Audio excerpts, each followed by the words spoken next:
Welcome to Inspirational Leadership. I'm your host, Kristen Harcourt, and I'm excited for another fabulous guest.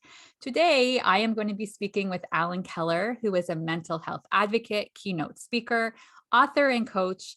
And he is on a mission to empower people to live an authentic, passionate, and connected life. Welcome to the show, Allan. Kristen, what an intro. Yes, happy to be here. And I'm happy for you to be here too. And just everyone is always interested to know how I know my guests. And so Allan and I are both part of the Canadian Association of Professional Speakers. And Allan, remind me where you're located because I don't want to say the city wrong.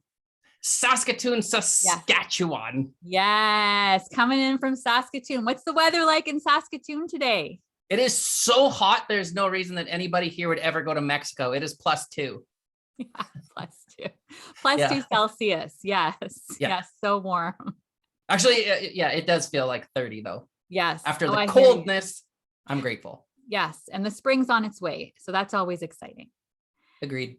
So Allan, as a starting point, your story is something that really touched me in a multitude of ways. And I would love, as a starting point, to give the audience an opportunity to learn a little bit more about you and your story and why you're so passionate about the work that you do in terms of mental health advocacy. Yeah. Thanks, Kristen. Here's the short and sweet. I look back on my life and there is no logical explanation why I should still be vertical, why I should still be breathing, other than the fact that I feel I am simply here to carry a message. And I do so with a lot of gratitude, humility. I grew up in a very small town. We didn't talk about things like mental health. My identity was formed off the hop as somebody who excelled in academics, in athletics. My challenges with mental illness really began in grade 8, where it started off with body dysmorphic disorder. I basically was in a lot of emotional pain and I had no idea how to talk about it. And therefore, because I didn't talk about it, I'm the one who suffered more than anyone else. And it was this idea of a proverbial mask where I basically, as so many do, put on that smile and perform.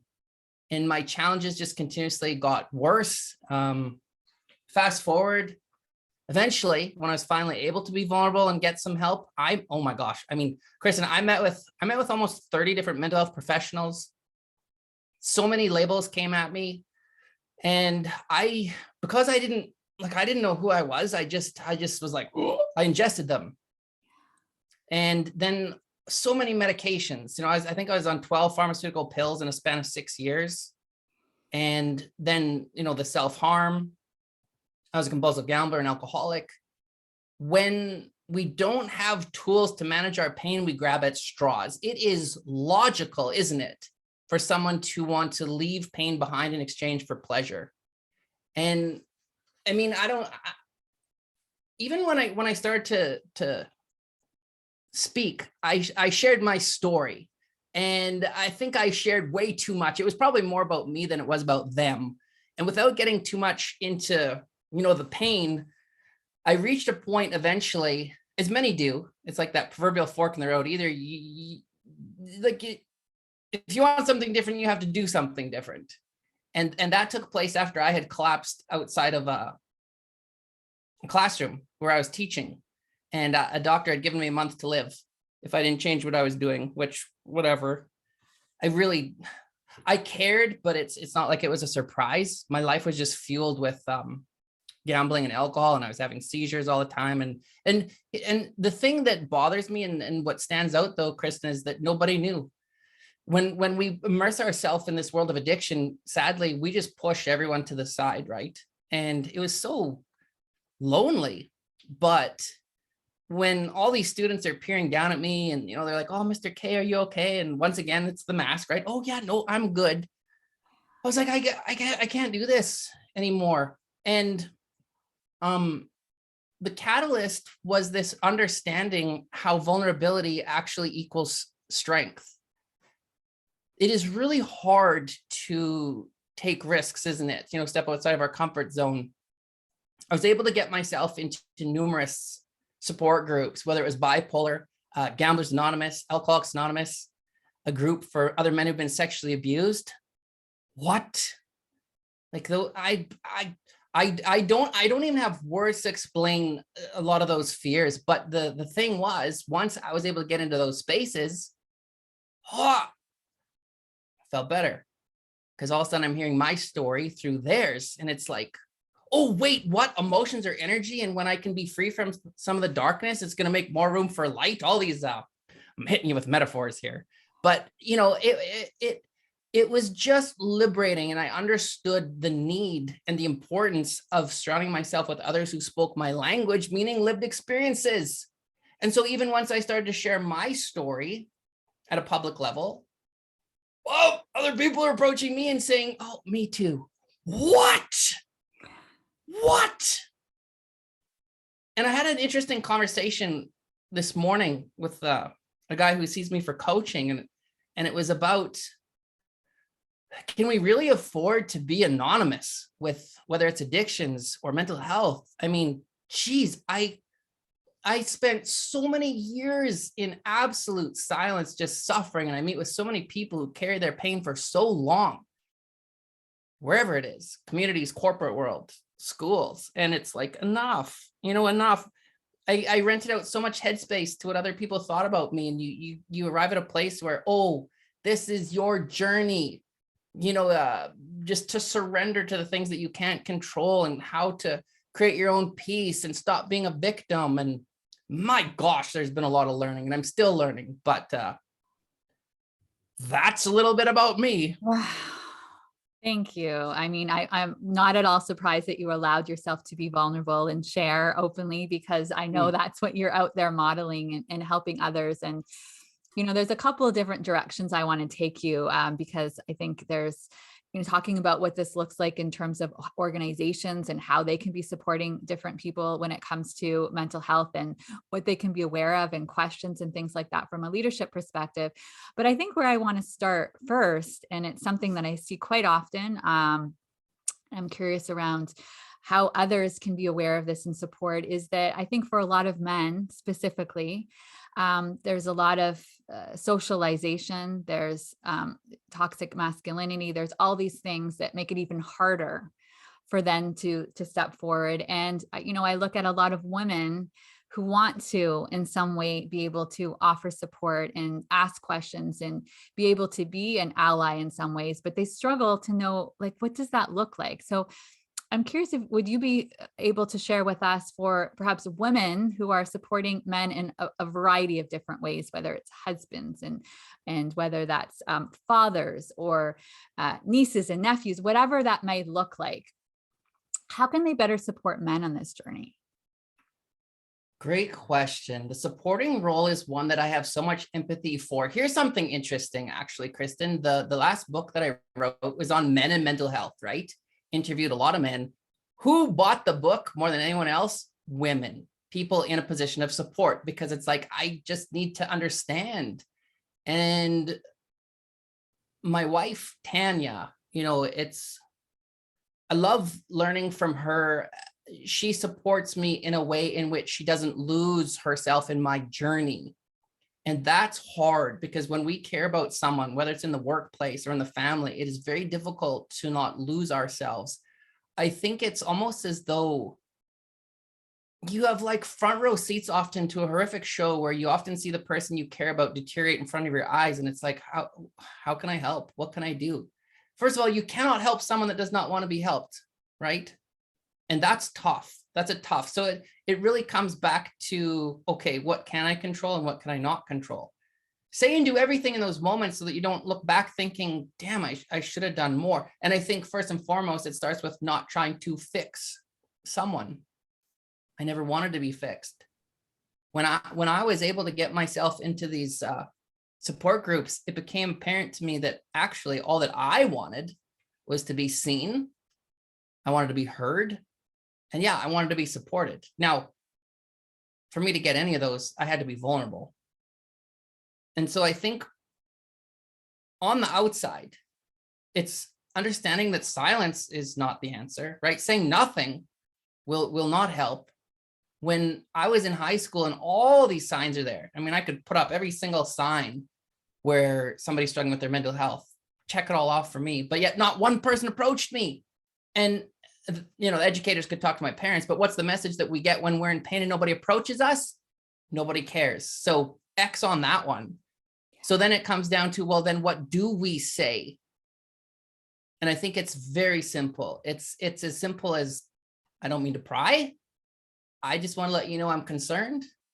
I just want to let you know that I'd be more than happy to listen if you ever needed to talk. That is how we can first and foremost support someone. And then we understand that whether or not they access that or utilize that is completely out of our control. And they probably won't in that moment want to talk. But the key thing is that when they are ready, we drop what we're doing, validate the courage that it took for them to reach out, and then we just listen. And we don't have to be some kind of formal counselor. We listen. And this is kind of what I was saying before, Kristen, this understanding that emotions are energy. When somebody is able to simply feel safe enough to go to that place, to be vulnerable and talk about their pain, they feel better, right? What a gift. What a gift. No judgment, compassion, listening, and then we can guide them to other formal supports. Again, understanding that whether or not they access those is out of our control. And then we just continuously check in. That's it. But it's really, really hard. And what I hear from a lot of people is, but what if they die by suicide? What if they do? What if they do? I lost my best friend to suicide. The lessons I learned were wow, so vast. But the biggest one was, you can lead a horse to water, but you can't make it drink, right? So that's kind of the approach that I feel. And really a lot of times it also comes down to communication. What do you need from me? That's what Tanya often says to me. How can I support you? Do you need a hug? Sometimes that's all I need. Sometimes that's all people need. Sometimes we need our space, but then it's important for us to communicate that. Communication is everything. Yeah. It's asking the questions, not making assumptions. Now, when I hear you share that as well, I know you said there was a catalyst, which was, you have 1 month, you're going to die if something doesn't change. But like you said, you weren't surprised. It wasn't the first time you heard that. So, and you said you had the support groups as well, but what did you notice was going on for yourself internally, where you started to make these shifts and you wanted to live now, right? Help me understand that a little bit more, that part of your journey. Tanya, I think, so I had met Tanya and she had 2 boys. And what blew me away was, it was like, kids are beautiful teachers, right? And I had never really been around kids. And they just loved me for me. And I was like, that's so different. That is power. And I stopped kind of wearing the mask and I realized it's okay to be me. And if I'm me, I'm loved. And then to have someone like Tanya who just believed in me when I didn't believe in myself. And so I was 3 months sober, Kristen, when I moved from Edmonton to Saskatoon. When I moved in with Tanya and her 2 kids, I had finally finished school. I almost checked myself in a treatment center. Oh, here's something. Guess where I got hired, Kristen? 3 months sober, I get hired at an inpatient treatment center. I don't recommend that, but that just speaks to, and I was hired at a college to teach a course on people who are trained to be an addictions counselor. Yeah, that makes sense. But that was just the life that I led. I learned how to get sober by being a counselor. That's different. But it was this time where Tanya basically just said, like, we're moving forward. We're done with the self-harm. We're done with the addictions. And this is where some people, and everyone's got their opinion, which is fair. For me, the tough love approach is what I needed. There was never an opportunity. I've always known that if I choose to go back down the path of alcohol or whatever, I'm going to lose all this. And that has always been made clear. And that has been my saving grace.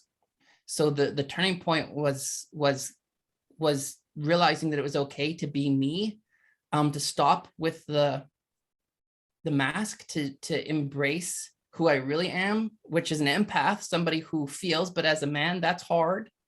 And then really cutting ties with people who weren't lifting me up, setting boundaries. I'd never known about boundaries, and trauma and abuse played a huge part in that. Trust, it was, and it still is very much a process, but I guess really it's the understanding that feeling is what leads to healing. The more I felt and the more I talked, the better I felt inside. And what do you start to notice as you get to this place where you do get to be your authentic self and do get to show up with that beautiful sensitivity that is so needed in the world? Right. What starts to feel different? How does your world shift? Not only in terms of course, you have this beautiful family, but just in terms of you being out there in the world, what starts to feel different, Allan? Everything. There is such a significant difference between people who exist and people who live, right? Existing, I would say, is people who go through the motions, but not the emotions. So the Secret talks about law of attraction. I am far from religious, but I'm very spiritual. And I do believe in intention and what we put out there. So what happened is, as soon as I gave myself permission to be my authentic self and put that out there with love, well, then all of a sudden, all these other people start to come out of the woodworks, and I'm starting to surround myself with like-minded individuals. And then the more that I talk, it's interesting how dark is drawn to light, isn't it? No different than the work that you do. Everybody is begging to take off that proverbial mask, but they're just waiting for that time or that space to do so. And if we can offer that, which we all can, wow, what a gift. So what does it feel like? My life couldn't be more different today than it was, 12 years ago. Yeah. I don't remember the question. Yeah. And I think it's you are constantly trusting and leaning into what that feels like to be with that aliveness. And the more you experience that aliveness, you know what that's like. And I like when you were saying, to be living as opposed to being an autopilot. And I see a lot of the autopilot, and sometimes it's about helping people see. And I hope some people are listening now and recognizing that there are possibilities and there is a different way. And sometimes you don't know what you don't know. And so there is a level of trust and trusting that there's a different way. And I talked a little bit at the beginning, and I want to bring back this thread for a second. When we start to think about organizations, I hear the educational system in some ways, for a variety of reasons, failed you and didn't see signs and wasn't necessarily there for you. And I think when we also look at mental health, there's a whole spectrum, right? There's a whole different degree, and especially with what's been going on with this pandemic over the last couple of years. And I think there's an opportunity for both organizations from a cultural perspective, and then the leaders who are leading these individuals and have an opportunity to show up with humanity. What would you like to see? So leaders listening right now, and they're thinking to themselves, I want to be that leader. I want to be someone that shows up with those human skills. What are your recommendations for them? Kristen, I had an interesting conversation with a leader last week who said that she wants to be vulnerable, but she fears that it would then affect her reputation of being in control and of being strong. How often do we hear that? So first of all, I personally believe that more than anything, what people want is real. People want somebody who is authentic. And what I have seen in a lot of the interviews that I've done, a lot of the people that I've worked with, is when leaders give themselves permission to be vulnerable, it gives others permission to do the same. The formula is very simple. Vulnerability breeds vulnerability. Yeah. I think we really have to redefine what it means to be strong, because a lot of leaders will say, yeah, but if I share maybe what's going on with me or in my family, maybe I'll be perceived as weak. That's messed up. I hear that, and that's sad. It means that we have to have these conversations, because I think that we would collectively, if we actually talked openly and honestly about it, we would come to the general consensus that no, being vulnerable is an absolute strength and necessary in our organizations and in our communities. Here's the kicker. What motivates me the most is that the kids are actually always watching, right? Good grief. If we as parents or as just citizens can't model some of that vulnerability, why would they? If we can't talk about our emotions, why would they? And so I also think it's important to have those conversations, to have the check-ins. How are you doing today? And then use their name. Yes. How are you doing today, Kristen? It's the way that it's asked. It's the genuineness behind it. The words, how are you doing, is so damn robotic. It for most people, they don't want you to actually respond, correct? It's just a greeting. And often if the person does start talking, they're like, I'm sorry, I asked. They're like, I didn't really want to know. I just was asking to be polite. Yeah. And we all know that. We all feel it. So I feel as though with leaders, authenticity is key. Giving a little bit of glimpse into what you're feeling, maybe what you're experiencing, that you too are experiencing some anxiety, that you too are feeling overwhelmed. Here are some things that are working for me. How are you doing today? It's like often there has to be a lead in, a segue. I'm going to go to that place and then turn it over. And more often than not, it's that permission piece, isn't it?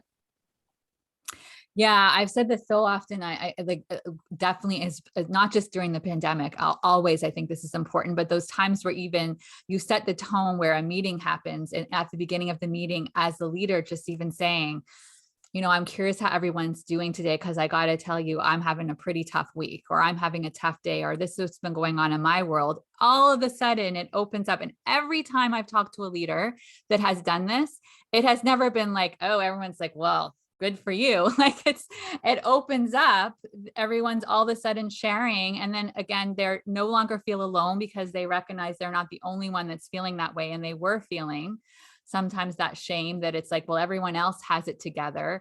Meanwhile, behind closed doors, that's not necessarily what it looks like. And so it's creating this connection. And as I'm talking and I do a lot of work around emotional intelligence, and where so many people are in the neck up, getting people dropping down and getting into their bodies, because there's so much intelligence there. And so when I hear you talking about emotions, it's a process to be with emotions and notice them and name them and don't judge them and release them.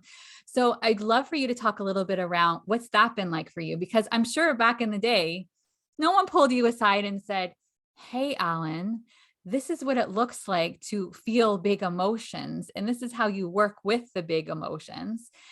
My experience is I'm working with a whole bunch of adults that never had that conversation. So they're now learning it now. And it's a little bit awkward. And it's like 2 steps forward, 1 step back. So talk to me around what that's been like for you.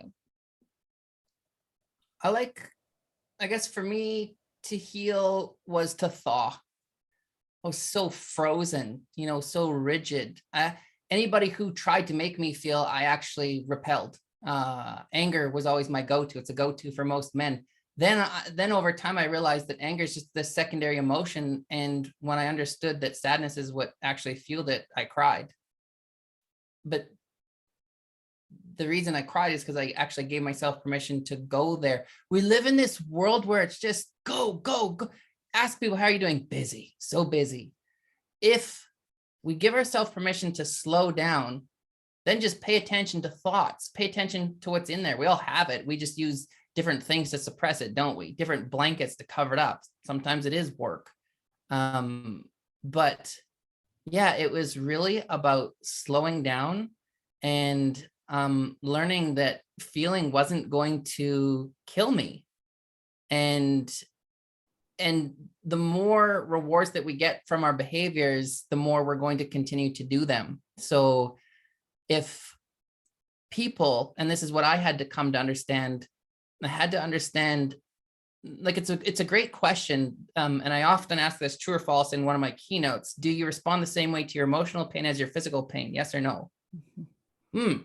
And most people will say no. And then we talk about what emotions are in here and understanding that if we don't manage them, we get full. And how does it then come out? And then the closing question, circling everyone back, is at the end of the day, should we respond the same way to our emotional pain as physical? Should we? And everyone's like, yes, yes, exactly.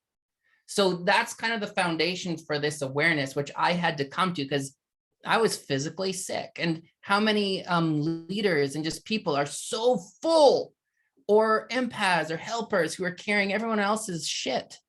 And it's like, if we don't look at it, it's not sustainable. Yeah. And what I was really coming out for me as you were talking through that is there isn't any space to create it, right? So whether a lot of times it's unconscious, but they're numbing through the work, through the doing, through the action, because then they don't have to be in the space. And then when they slow down, it's like, oh, there's some stuff bubbling up here. I don't want to be with the stuff that's bubbling up. Or it manifests with things such as anger. I've seen that a lot for men because it's safer, right? Well, I'll just put the anger out there. It's safer. Again, it feels like it's something that they can work with. It has ramifications for the people around them. And then underneath it all is just that part of them. Sometimes it's like that little boy or little girl in all of us that just wants to be witnessed and seen and wants to let it out. And as you're talking, I have to say that and this work that I've been doing with organizations where it feels like almost 20 years now, when I think about humanizing the workplace in different capacities, I do feel like there's, I talk about instead of the great resignation, it's the great awakening. And I do feel like there is this shift that's happening where the organization can actually be a place where a lot of healing can happen if we start to have the right conversations. I agree with you 100%, Kristen. I just find it very interesting that a word like healing is so intimidating and uncomfortable for the corporate world, isn't it?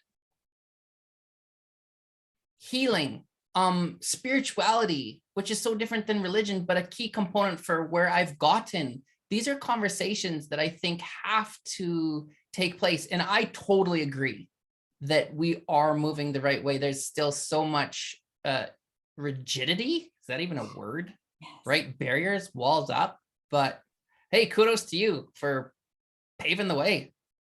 Well, I think all of us, right? We are all, it needs to be done collectively. And what I hear, it's interesting even to use that analogy around the physical and emotional.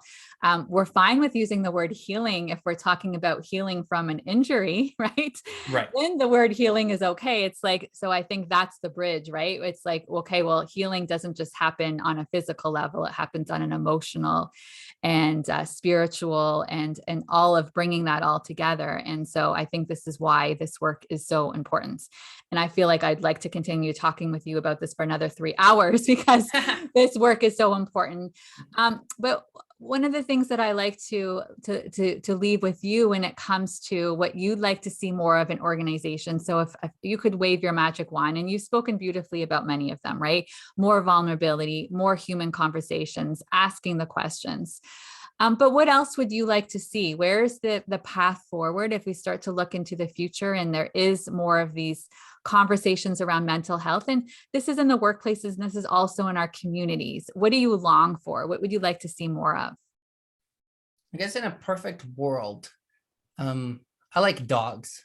I like dogs because dogs just love. Dogs don't make any judgments based on what they see, right? And they allow people to just be their authentic self. In a perfect world, I would love for people to show up as they are. Yes, no doubt, sometimes we have to turn some of those emotions off so that we can get through our work. But where people felt as though they no longer had to hide, that they could understand that if they were indeed vulnerable, that they would not be met with any repercussions, but actually the opposite, embraced. And what was interesting is a lot of the men that I interviewed for that last project, their fears were always that they would be judged, ridiculed even, or be perceived as weak in their place of work. But when they reached out to a person of trust, they were actually met with compassion and a lot of them love.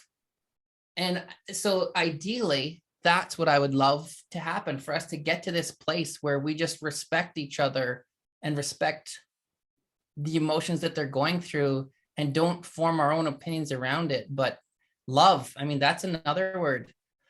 Love is, for us as men, that's awkward. But hey, if I have the magic wand, dare I say that we love each other? That's so fluffy, but it's really powerful.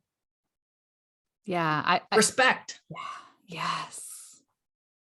Yes. Yes. Yeah. That I mean, I again, that language of love, I think people are understanding what it looks like to really connect human to human. And that's what that love and compassion is all about. And when you think of an inspirational leader, so we think about some of those leaders and organizations that are doing this, what are some of those characteristics you think they possess? Hey, there's something over your left shoulder I just noticed. Does that say all you need is love? Yep. There you have it. You put that up there just for this because you're an intuitive and yes, you knew. Yes, I did. Yes. Yeah. Well, what characteristics? I think compassion is right there at the front. And here's the other thing. Sometimes I feel as though we think of leaders as the structural ladder in companies. Anybody can be a leader, right? It doesn't have to be this on the pay scale or whatever. When anybody within an organization gives themselves permission to be vulnerable, when anybody goes out of their way to actually genuinely check in on someone, that is being a leader and has a profound ripple effect. And other people take that cue. So I think in terms of characteristics, compassion, love, respect, judgment does not serve any purpose. It's just putting our own beliefs aside for a moment, listening. And when I say listening, I mean actively listen, because that is hard for a lot of people. I would seriously say 98% of people suck at listening. Yeah. That's not scientifically backed up, but we should do a study. I think to be fully present to the human in front of you is the biggest gift you can possibly give another human, to be fully present. And we all know what that looks like, to be fully present or to feel the full presence of the person in front of us. Allan, I always like to give my guests an opportunity to leave a final thought. What is coming up for you as a final thought? Oh gosh. I don't know. I think maybe what comes up is I had just reviewed that TED Talk, right? And how it ended was, people often ask about this tattoo, and JA, those are the initials of my best friend who we lost to suicide. And the reason that I put that on my throat was this reminder and this understanding that I cannot afford to be silent when it comes to my own mental health and others in general, that we have to collectively put a voice to it, whether it's in the workplace, in our communities, and maybe most of all under our roofs, so that the kids can have these conversations. And the phoenix which surrounds it is very much about rising up from the ashes. You and I both know that so many people right now are really, really struggling. And if people can buy into this understanding that we have survived 100% of our most challenging days, that serves us well. Like resiliency, it's kind of a buzzword right now, but it is also a mindset. It's how we can get through it. It's like, wear it. I wear this bracelet, right? Born Resilient. That's why we started the clothing line, Born Resilient, so that people can wear it. Surround yourself with messages that lift you up. Surround yourself with people who lift you up. If people are, I don't know, toxic maybe isn't the right word, but if they're not bringing you peace, or if they're bringing chaos towards you, sever it. Value yourself enough to create your own peace. So good. So good. And I want people to learn a little bit more, where they can learn more about you, and you can talk with the clothing line as well. I need to purchase some of this as well. So Allan, where can people learn more about you?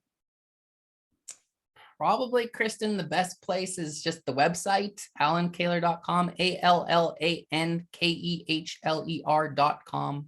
And yeah, let me know if you need an ear, or if I can point you in the direction of some supports. The clothing is bornresilient.ca. Pretty simple. Nice. Allan, thank you so much for being here today. Thank you. I appreciate the opportunity.